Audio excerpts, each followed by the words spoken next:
Greetings! I am Herbert Erpaderp, and today I am building these 00 scale lamp huts. These were an impulse buy at the hobby shop, and I'm going to make a base for them and use them as objective markers for games like Flames of War.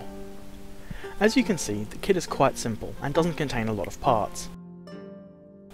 The buckets are nice enough detail parts, but they are way too big for Flames of War and will look a bit silly, so into the bits box they go, along with most of the barrels. The assembly was very easy, everything fit pretty well. A trick I like to use when gluing walls together like this is to line them up with the grid on my cutting mat to keep them straight. Glue all the walls together, add the roof and vent, and I quickly have a nice shed. The sheds by themselves are a little plain, so I searched through my bits box to find some extra details. Now for the bases. For this sort of thing I like to use MDF coasters that I get from the hardware. These round ones are about 90mm in diameter. I wanted one shed to be slightly higher than the other, so I glued a chunk of cork floor tile to one coaster.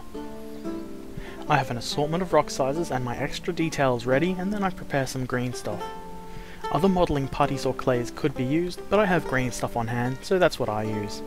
Just press it roughly into whatever shape you think will look best.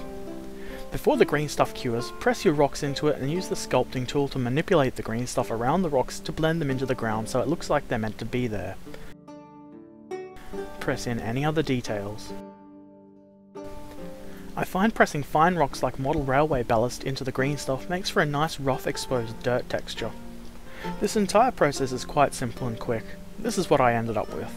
The barrel is removable for ease of painting. Speaking of which, onto painting. Unsurprisingly, we start with priming. As usual, I'm using Vallejo Black Surface Primer through an airbrush. Next I paint the sheds with a mix of rust pigment and Humbrol matte coat, because I want to attempt the mask oil chipping method again, and this seemed like a perfect opportunity. I'll link my initial testing somewhere around here. When the rust dried completely, I simply dabbed the mask oil on with some foam, and then once that was dry, I painted the sheds the colours I want them to be. Being the clever man that I am, I forgot to video this. Fortunately, I videoed the next step, dry brushing some highlights. The colours chosen aren't really important, all you really need to do is use a lighter shade of the base colour that you chose. Quickly dry brushing things like this is really quite basic. Next I removed the mask oil using blue tack. It comes off pretty easily. The result I got was quite pleasing. The next step is to create rust streaks.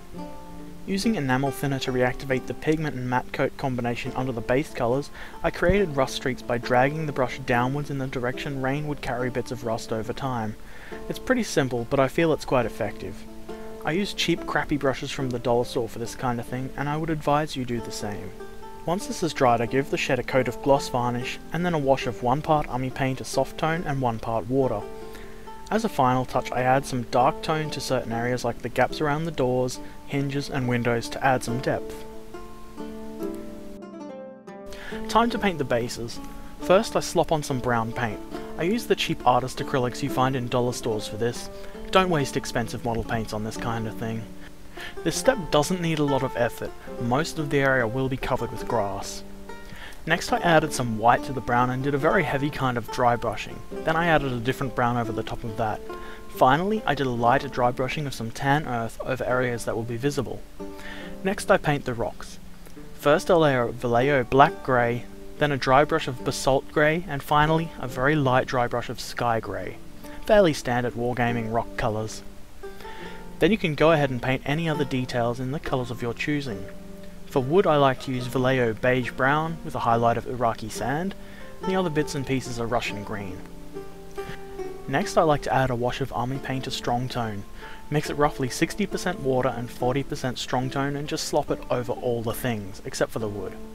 For the wood I used Ummi Paint to Soft Tone, about 50-50 mix. It doesn't hurt to put some of this on the rocks too, it makes them look dirty. When the wash is dried I did some more highlights in Iraqi Sand just to bring things out a little bit.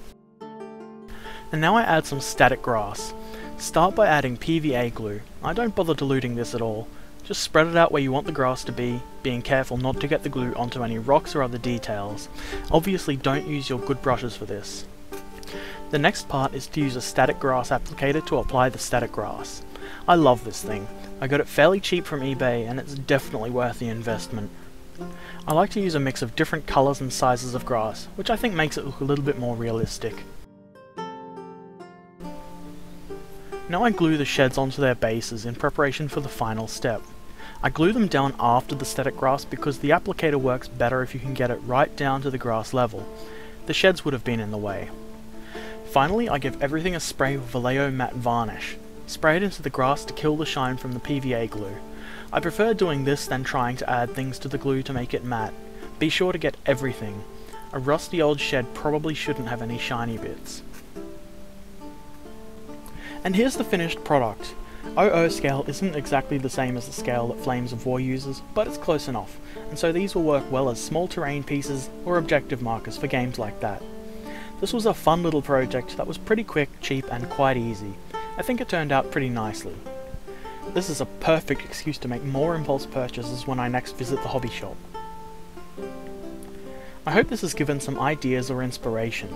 If you've built similar models or you've got any questions, leave a comment.